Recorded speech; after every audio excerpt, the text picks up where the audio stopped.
Are we live now? Oh God, that was an awkward silence.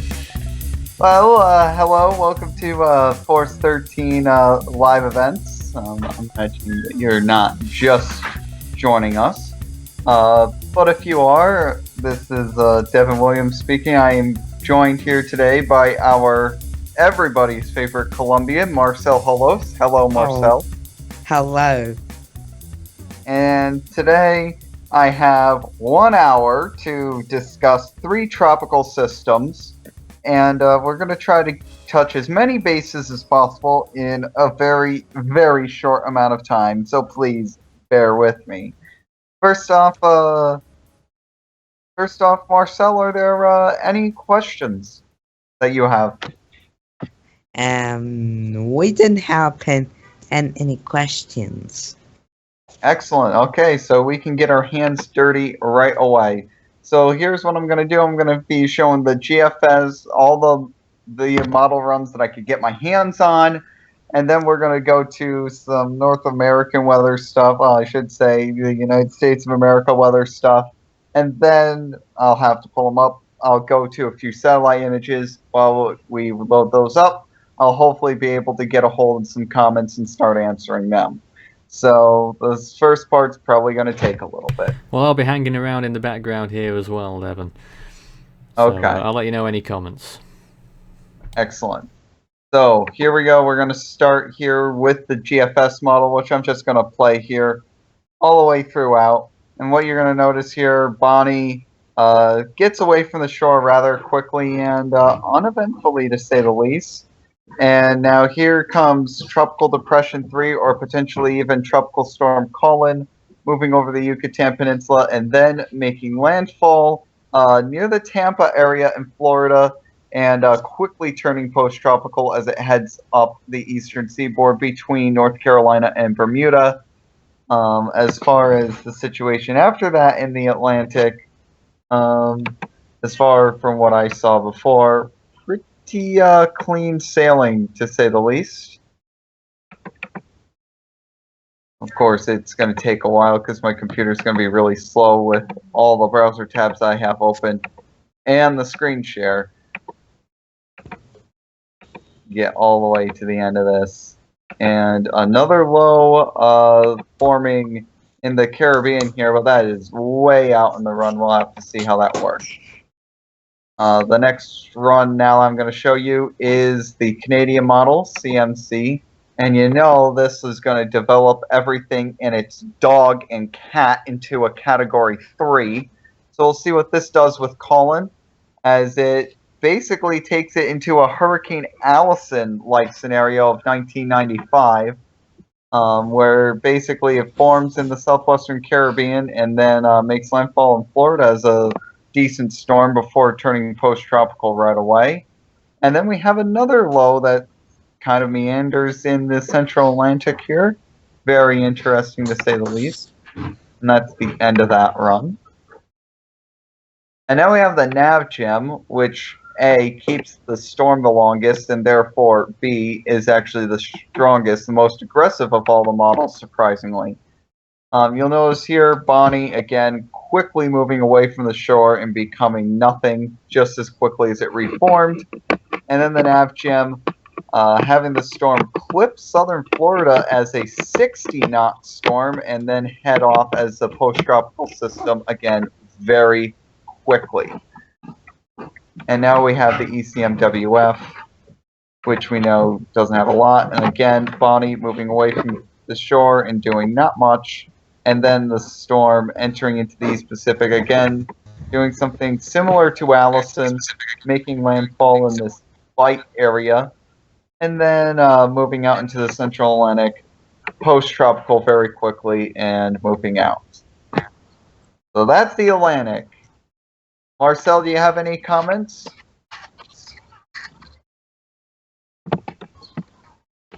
How about you, Orlando? Do you have any comments? Not whatsoever.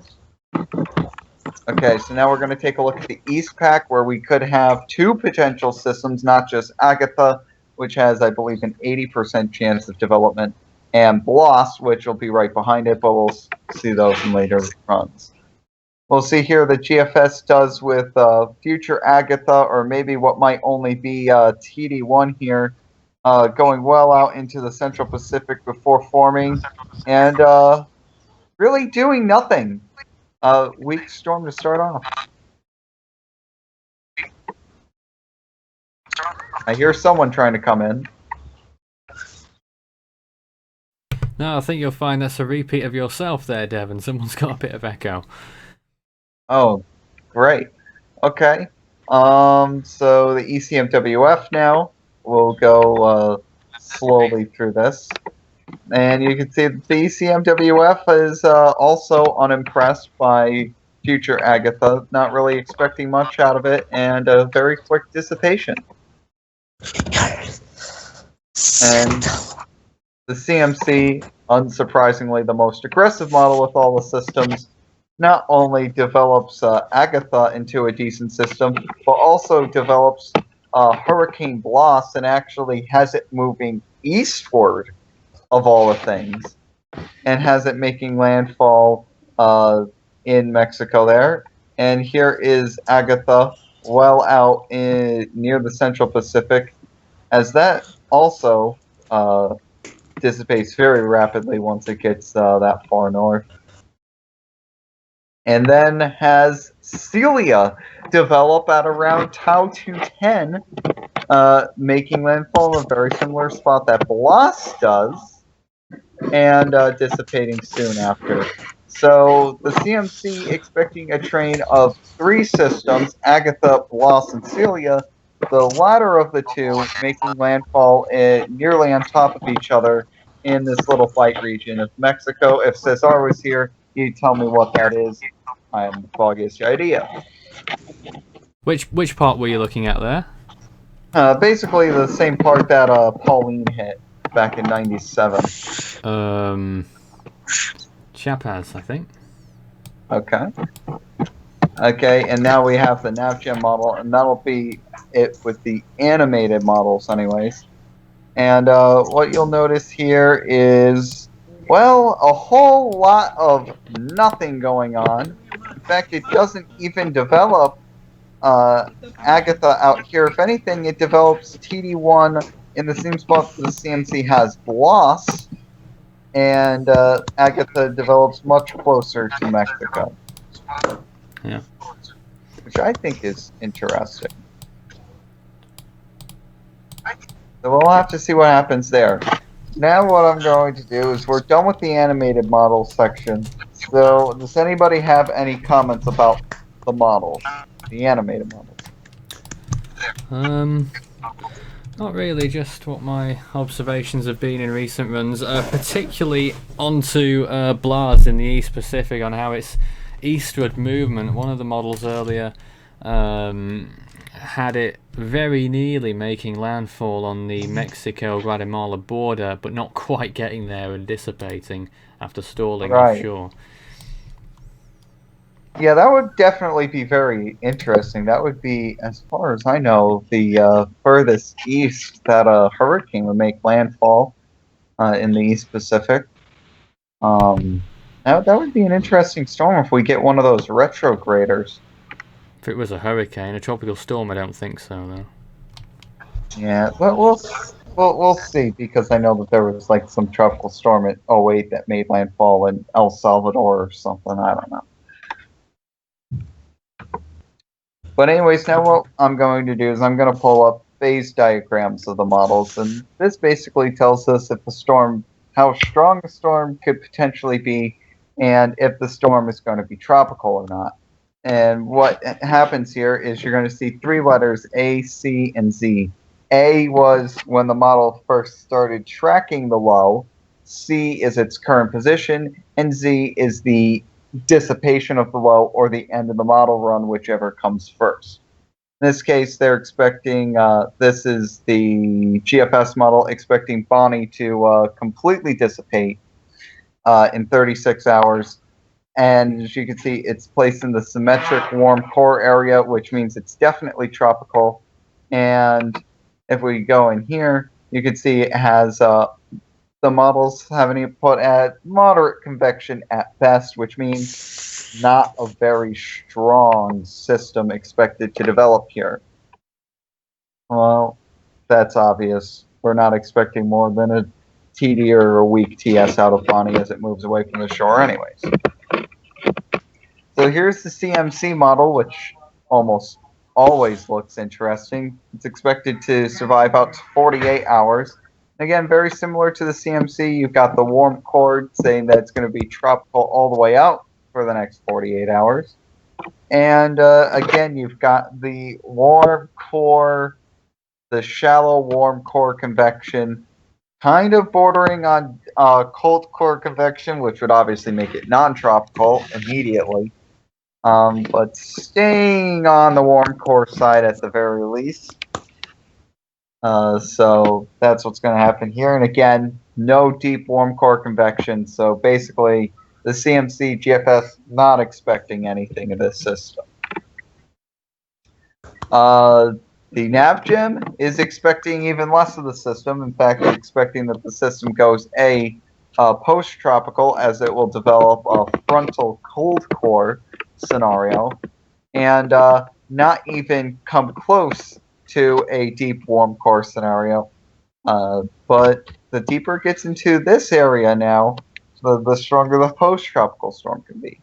So you have to take a look at that. But again, not really expected to do much. And of course, just for giggles, I also threw in the UK Met model for all of these, and we all know how bloody terrible that model is. Oh But, my goodness. but I was like, might as well. It's another resource. And this has Bonnie surviving. This has Bonnie surviving all the way out to 126 hours. Well out past Bermuda, actually, well to the Central Atlantic as a frontal system. And again, it does have it furthest into the deep warm core more than any other model, but quickly back into the shallow as the model goes on, and eventually into the cold core where it starts to merge with other lows. So that's basically the outlooks for Bonnie. Now here comes the much more interesting outlooks, in my opinion, for Tropical Depression 3 / Tropical Storm Colin. Oh wait, I forgot about the GFDL and HWRFs that we're also going to be adding in here too. Oops, that's my mistake. I'm sorry. There's really not much difference. GFDL basically saying the same thing as the other models. Tend to have good agreement here, and again, the only thing I have to say about the HWRF is that it takes a while to get into the cold core scenario. So the HWRF has it holding on to its tropicality the longest. Now we're going to look at Colin. And one of the things you notice right away is that the models here take it into the frontal region rather quickly, which would mean non-tropical. And what you'll notice here, this is the not the CMC, the GFS model actually has it becoming frontal before it even makes landfall in Florida. Now, there's something I wanted to talk about when it came to this system. Some of the models have sort of been suggesting that current flare-up that we've all seen in the South Caribbean Sea is what will become the storm. Though one or two of the models are sort of hinting, maybe, the way I'm reading it anyway, that system there will go into Central America and it will sort of spawn a new system that will pop off the northern coast of the Yucatan and then become what it will become. Do you see any truth in that? I've seen that in the models as well. And it's perfectly possible that the low can go into Central America and then dissipate, but the moisture continues to move northward, gets energized a little bit. Once it gets that little bit of vorticity, there goes another system. It could very well be possible. From what I've been seeing, most of the models have been saying that this storm's going to develop very much closer to the Yucatan Peninsula, as the model trend earlier was having it cross over the eastern coast of Cuba. What I've seen from the models is a very similar scenario to Allison of 1995. I'm not saying that the storm's going to be a hurricane. It doesn't even look like it. It's not even a guarantee that this storm will get to tropical storm strength, and if it does, will it even be tropical? Because you got this huge trough that's going to be dipping into the Gulf of Mexico and combining with this system very quickly, and it'll be very interesting to see what happens nonetheless.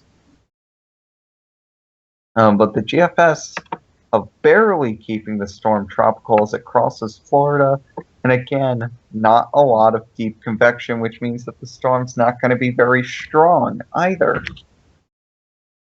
which is, again, interesting. Now, here we go. Again, this is the CMC model. Again, very quickly into the frontal region as I click on this so we can see the days.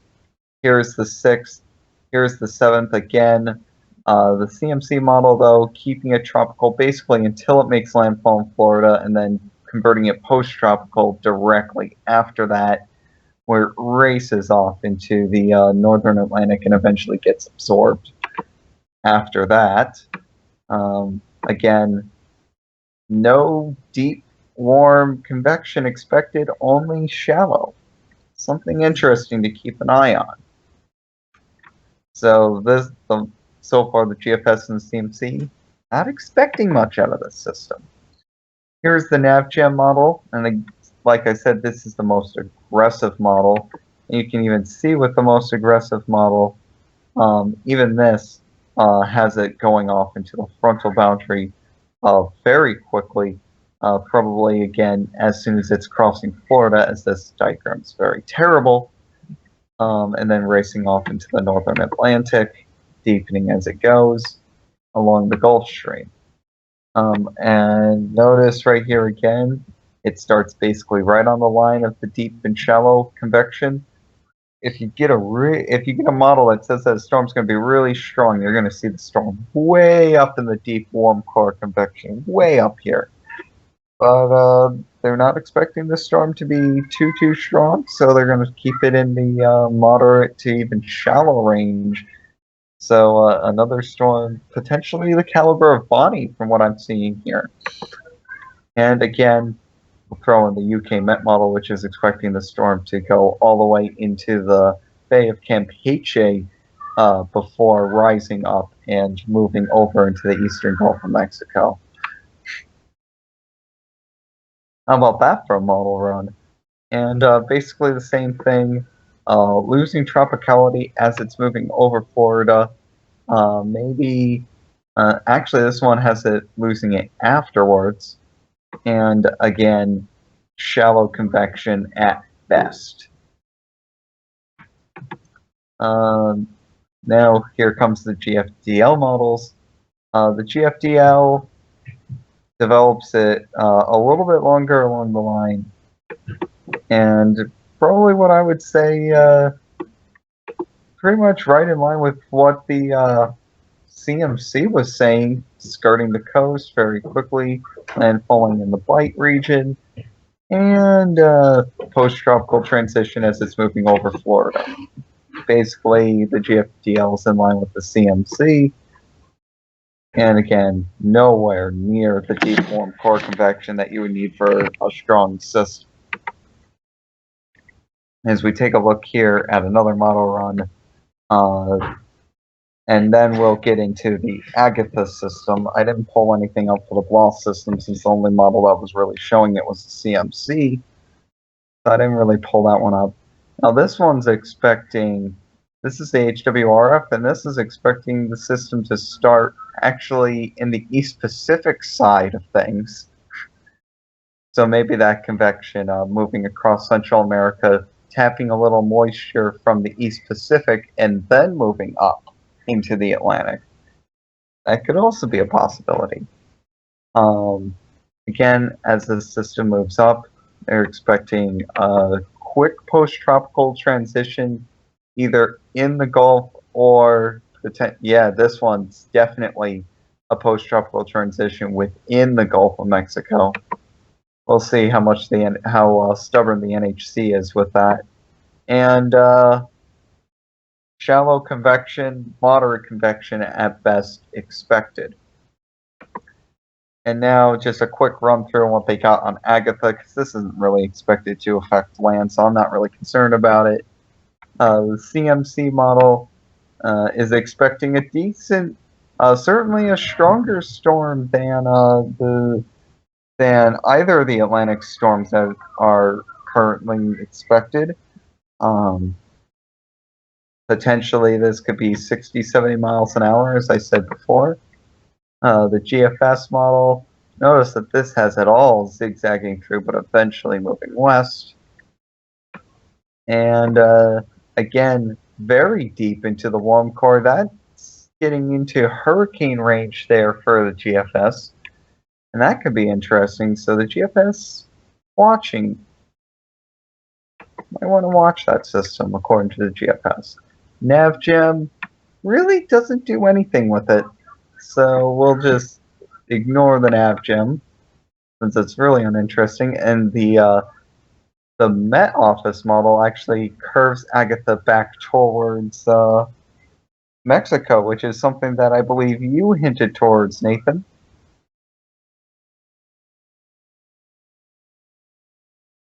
And yeah, this is the most recent GFTL, and it kind of just has it looking back up on.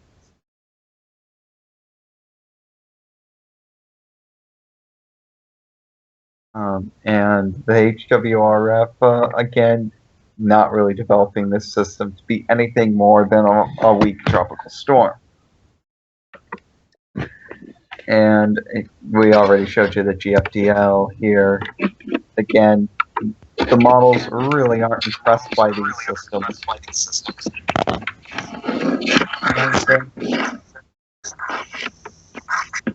That's Orlando there, somewhere in the background. Are you there? Yeah. Excellent. And I made a bunch of comparisons before to Hurricane Allison. For people that don't know what that storm is, here was a satellite picture of the system at peak when it was in the Gulf of Mexico. Well, Devon, we've got some sort of weird glitch here where Marcel's display picture is sort of the central part of your your screen share. Oh my goodness. That's not good. That's very strange. I've never seen that before. And here is what, if Right, you can fix see that. it, anyways. Here's what Allison's track looks Marcel like. has literally broken Skype. Wonderful. And this is what Allison's track looked like. Basically very similar to what the CMC and the GFDL are saying. Oh my goodness. You might want to drop out and come back in there, Marcel. It's pretty much a perfect analog. It's not. For- I wouldn't say a perfect analog, but it's close.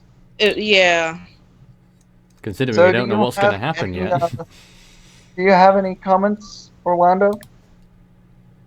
Well, I believe it's gonna form. I know it's most likely gonna reach at least tropical storm intensity and is most likely gonna affect Florida. Okay. Hello. I'm assuming that you're talking about Colin. Oh. Yeah. Okay. Yes, Marcel, it's okay. It's back to normal. I think I've been listening to Adam talk about this storm. He's really hyped up about it. He thinks it's going to be this something fierce, but if the trough keeps on going as deep into the Gulf of Mexico as these models are saying that it's going to be, this storm isn't going to have much of a chance to develop. Yeah. So we'll have to see. It depends on what the shear values are right now. The shear values are pretty decent in the Gulf of Mexico. We'll get those up in our little comments break. But anyways, I wanted to bring up the weather scenario in the U.S. really quickly. Basically, here's the overlook page. As you can see, We have a severe thunderstorm watch along the North Dakota-South Dakota South Dakota border, as I failed to pronounce either state's name. And you can see there are some scattered showers and thunderstorms generally moving eastward.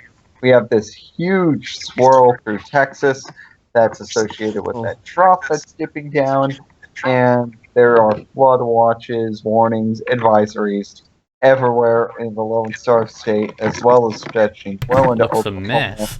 and Louisiana. Yeah, a mess is a perfect way to describe it. We have a bunch of excessive heat warnings in the desert Southwest. Go figure on that one. Temperatures in Yuma, Arizona, Lake Havasu City, Phoenix, Arizona, Gila Bend, all are in excess of 110 degrees. And the temperature in Furnace Creek today, right now, is currently 118 Fahrenheit, expected to get to 121 before the sun starts setting over there. That's like 118 is like 8 degrees above New Jersey's record. That's hot. Yeah, well, it's still very well shy of Death Valley's record, which is 134. So I'll die. it's got a long way to go. Okay. So that's basically all of the pre-prepared content that I had. This is where I'm going to take a break, ask Nathan if there are any outstanding questions, and prepare a new set of graphics, while Marcel and Orlando talk about other stuff as well. Yep, well, just the one question, really, which came from Martinez. Do you know where I can get a boat or some relief? A boat of summer relief? No, a boat Okay. or some relief. I think he's in Texas, A isn't he? boat? Okay, so Martinez, go to a marina. Yeah, he lives in Texas, doesn't he?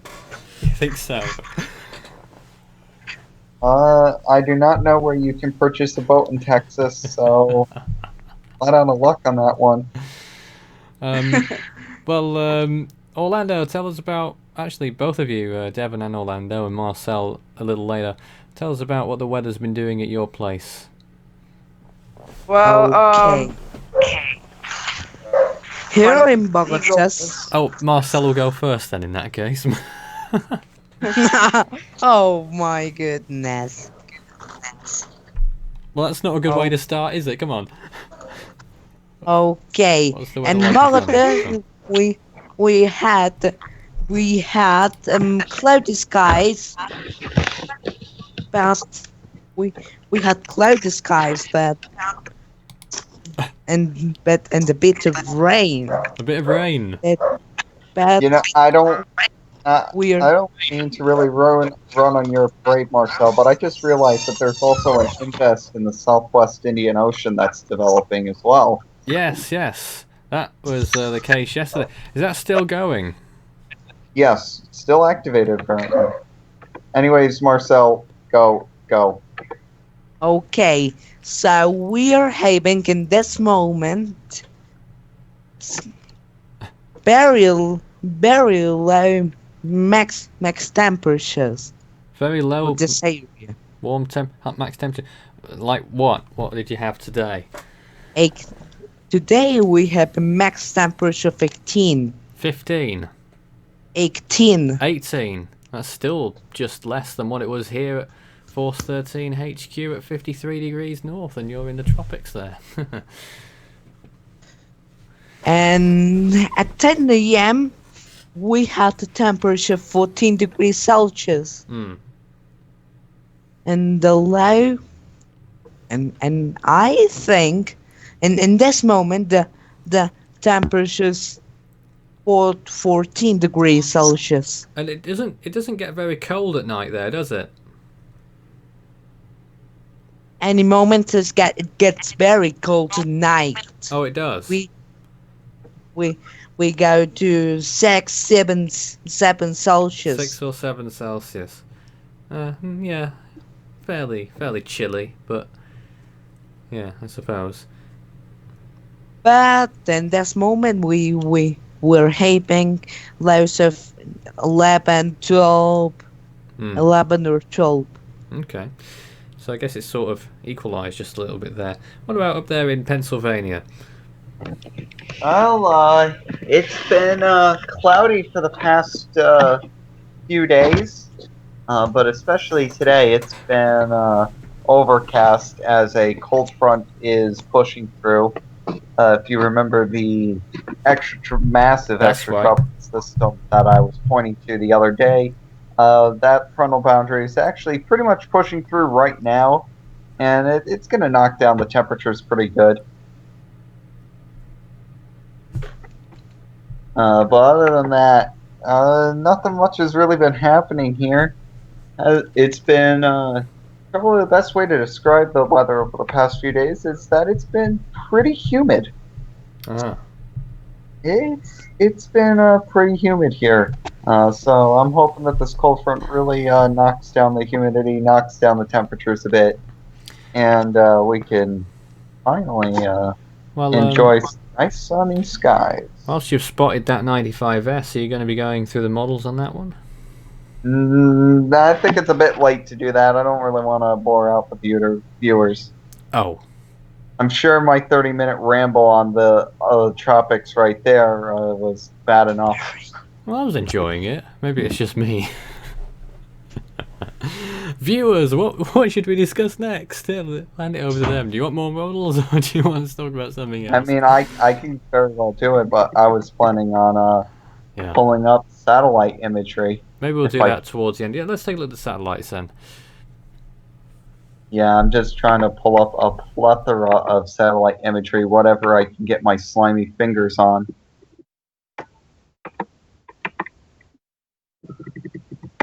Floaters, wide shot images, Yeah.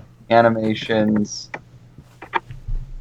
And I know Lee and friends were talking about the UK weather a while ago, but just to let you know what the temperature is here at Force 13 HQ, you saw the weather on the live stream throughout the day earlier today.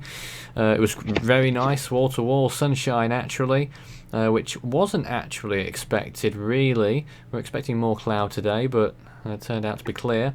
Had a high temperature of 19 degrees, I believe it was, that's Celsius, 66 Fahrenheit, and right now it's still clear skies, so it's going to be a little bit chilly, down to 47, I think, just short of 8 degrees Celsius. It's going to be a little bit cooler tomorrow, I believe, but the weather's not going to be too bad, and then by the weekend it's going to get very warm by Sunday into Monday, highs into the high 70s, I should imagine, at Force 13 HQ. Don't forget the average in June is only 66. Alright, now to pull up some unenhanced infrared / visible satellite imagery. I'm going to start off with that apparent invest that's in the Southwest Indian Ocean. Yeah, from what Devon, I could see. before you go on Yes? to that, just wanted to ask a question about the local weather between yours and Orlando's place. Is it much difference between Pennsylvania and New Jersey? Yes. In what way? Well, first off, Pennsylvania, at least up here anyways, we're 1,600 feet above sea level here in the Pocono Yikes. Mountains. So it's a lot cooler traditionally here in Pennsylvania. Also, Still gets hot there, doesn't it? it does. The record temperature at Avoca Airport, which is definitely a lot lower in elevation than us, but the record temperature at Avoca Airport is 101 Fahrenheit. And I believe that was set in the July of some 1930 year. I can't remember Yeah, exactly. it's about the same temperature as the UK record, so comparable weather to the UK? Oh, no, I think not. No, we do. Unlike the UK, we don't get rain and cloudy skies every single day. Except Look, today. I know you guys. Look, I know you guys probably call your emergency responders whenever you see your shadow. That's just Nice. Get on with that invest. Yes. The invest right here, I have to say that the convection's looking really good on the unenhanced infrared.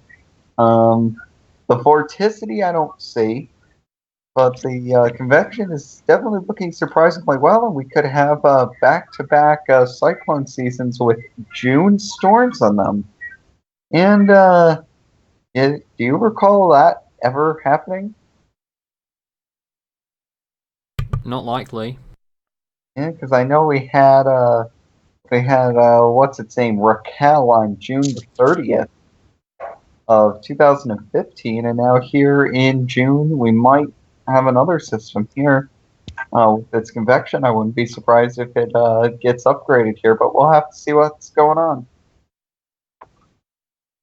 Moving on, this is Bonnie, and well, it still looks like it's being sheared to all crap. It just. I think crap is the operative word for this system. It does look a lot better than it used to. I think it's looking at its best right now, though, for what it's worth. Yeah. Yeah, I think I could definitely say it looks the best. I don't know if it's 45 miles per hour good, but then again, I don't think it was ever 45 miles per hour good. That's just me. I think we're looking at a tropical storm there. Yeah, I think it finally earned tropical storm. In my opinion, I don't even think it was a tropical storm when it was announced as a tropical storm. Yeah, but before they found the 40 mile per hour winds, so what are you gonna do? But anyways, here is this huge pull-up of convection here in the Southwest Caribbean that's expected to either move into the Northwest Caribbean or move over Central America, then move over the Yucatan. Whatever happens there, it seems like the latter is the more likely of the two options. Both have happened early on in the year, so we can see if we're going to have. Doesn't look like an Arlene-like scenario or a Cindy-like scenario will happen. It does seem like it will definitely cut off to the east at some point. Whether it Just following up on that South Indian thing, I haven't found a June one, but I've found a storm forming in a successive July in the South Indian Ocean, 97 and 98. Just happens to be the El Nino. Huh. That's that. Hey, 1997, 1998. Everything else happened in those 2 years. Why not look there? Yeah. Here is a look at the wide view of the East Pacific, as apparently my 91E floater has mysteriously disappeared somewhere. Here it is.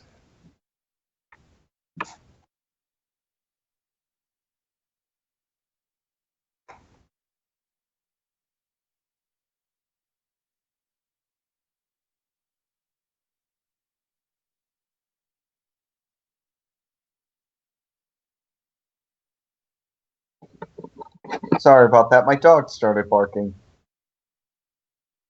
But anyways, this is basically what Future 91E is, and this is basically the opposite of 95S. You can definitely see the circulation is there, but where's the convection?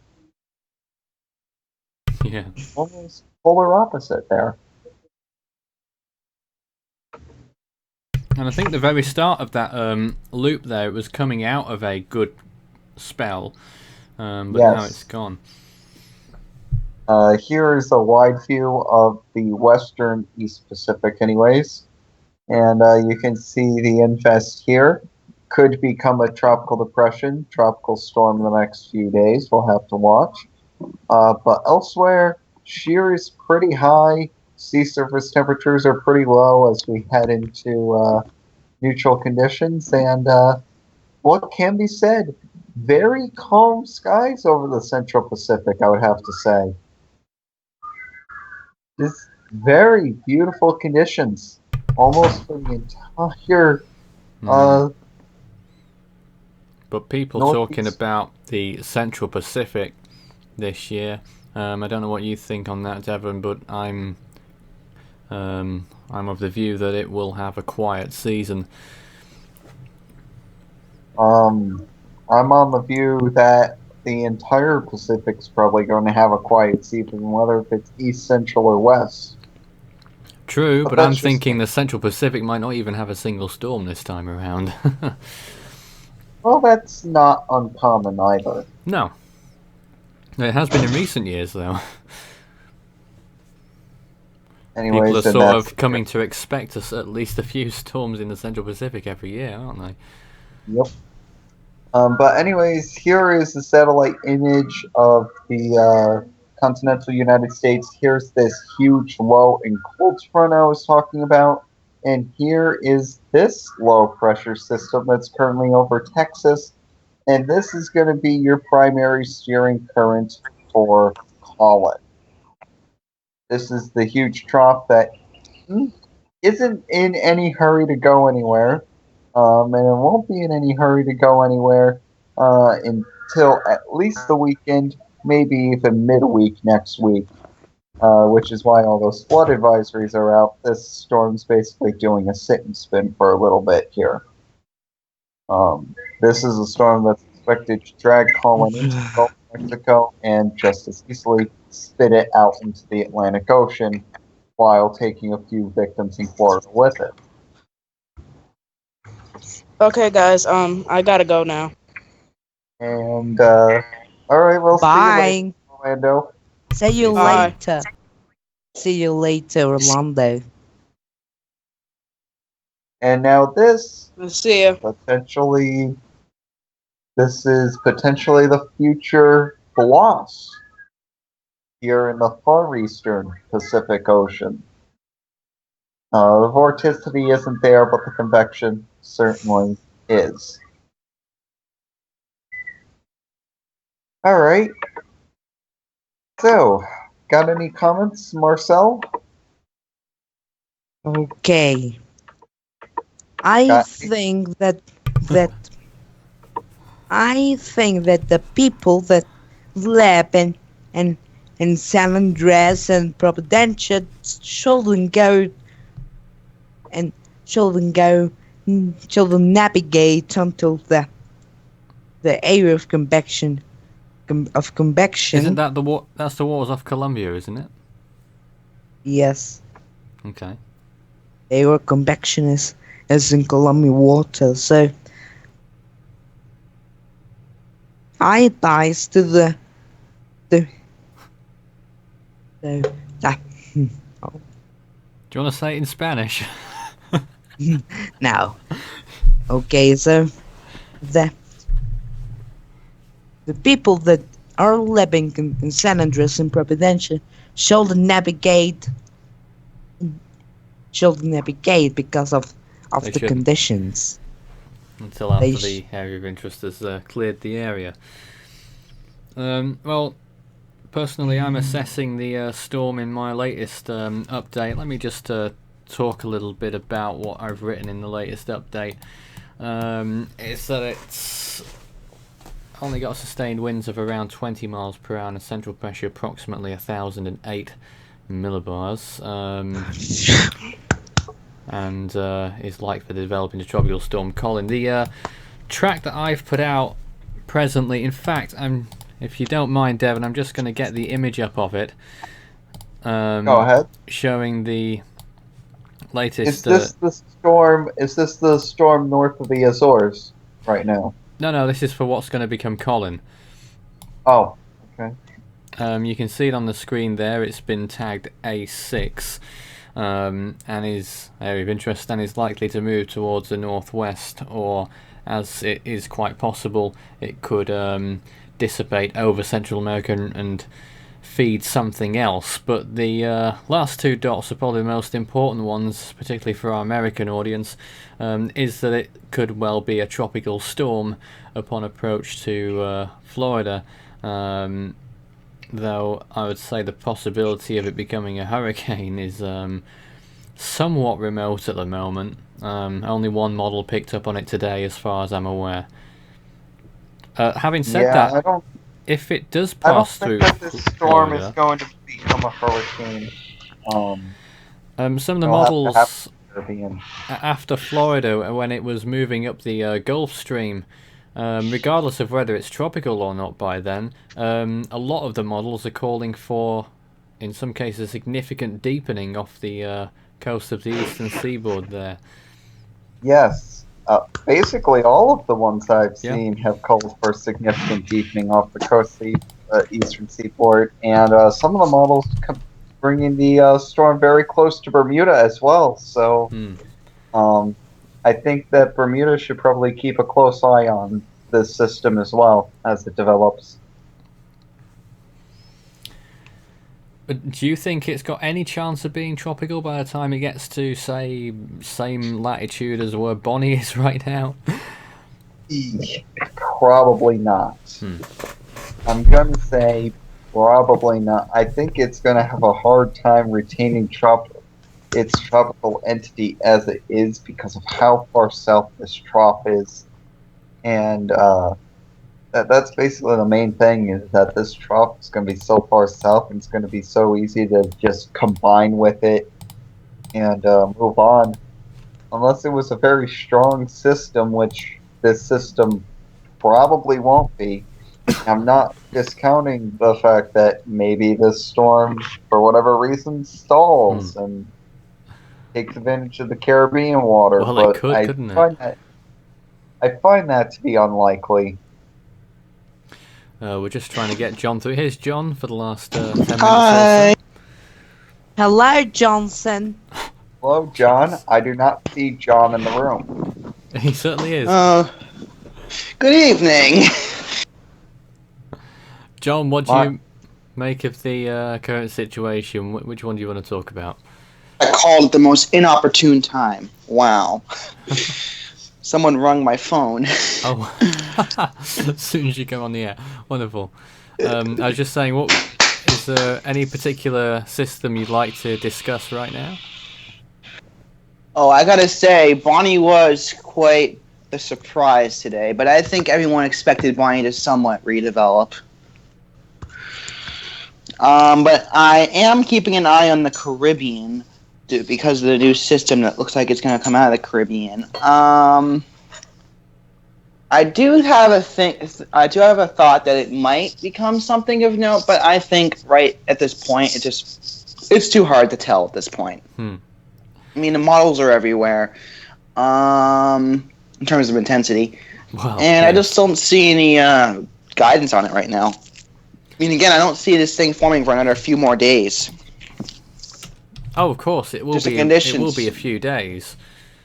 It's not going to form Just tomorrow. The conditions don't seem favorable right now where this thing is sitting. High wind shear. Maybe the wind shear changed. I'm not certain. I mean, unfortunately I can't screen share right now, but let me see. I just wanted to ask you guys another question as well, with regards to Bonnie, and how well or how poorly do you think the NHC forecasted the storm? Meh. I think the storm was pretty well forecasted. Interesting. I think the storm was pretty well forecasted. I don't think that they handled the regeneration quite as well, but then again, I didn't see any of the hydrological office advisories. So, but okay. Did you? For the most part, I think that they handled Bonnie quite well. The position they handled quite well. The strength, they probably modified that a few ways, but whatever.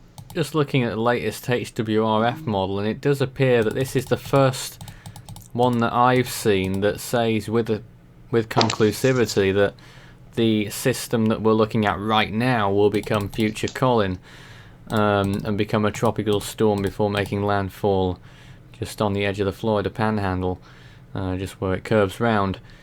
So that's the HWRF, and for it to probably be post-tropical after landfall, maybe before if Devon's right, and still have tropical storm force winds as it skirts along the Carolinas into out to sea. Here's the latest wind shear graphic. Yep. Definitely see there's really low shear over Bonnie right now. So Bonnie is technically in a near perfect environment to redevelop. I'll take your word for it, we can barely see the screen. Yeah, sorry, I don't have the. I'll send you the link. You can screen share it. All right, or you guys know where it is. I think maybe one of you guys can bring it up on a screen share so I can see it better. Yeah, but I'm just also now looking at the latest GFDL model, and is that true? Is what true? Crazy in a different way. Oh no. No, not crazy. Predicting Colin to become a tropical storm just before landfall in Florida, if indeed it is tropical there, and to it regain tropical storm force winds as it passes North Carolina, but I assume be extratropical by there, and could give Bermuda a little bit of a breeze. I think something that needs to be remarked on here, although we really haven't discussed it that much. Go ahead. Is that the temperatures, especially in the Gulf, the temperatures in the Gulf of Mexico have been well below average yes. for this time of season. And I think it's definitely worth having a peek at here. And before you go on to that reminds me of one more thing I wanted to speak about before we finished here. I saw on the last show that is it right that they're predicting quite a heat wave in the US very soon? I haven't been paying attention to confirm any of that, but once this trough pulls out, there's probably going to be a giant ridge over the central United States. Wouldn't doubt it for a second with how low this trough is going. Wouldn't doubt it for a second. Okay. Usually, one huge ripple going down is followed by another huge ripple going up. So, I'm just looking at the SST analysis chart right now, and I'm looking at the Gulf of Mexico, and for the most part, it is quite warm, but I do see a small little cold pocket just south of Alabama. I just see a little cold pocket. Okay. Here's what the anomalies are, at least the latest anomaly. And you'll see that the SSTs are basically a push. The SSTs are basically a push, not really above or below average when it comes to this part of the Gulf of Mexico. The waters have been warming, but if you took a look a little bit earlier, you could see that the Gulf of Mexico well below average, over a degree Celsius. Yep. But that's gone. That's probably a new climatology. Here's the new SST analysis, and you can see 28 degrees for majority of the Bay of Campeche is actually at 29.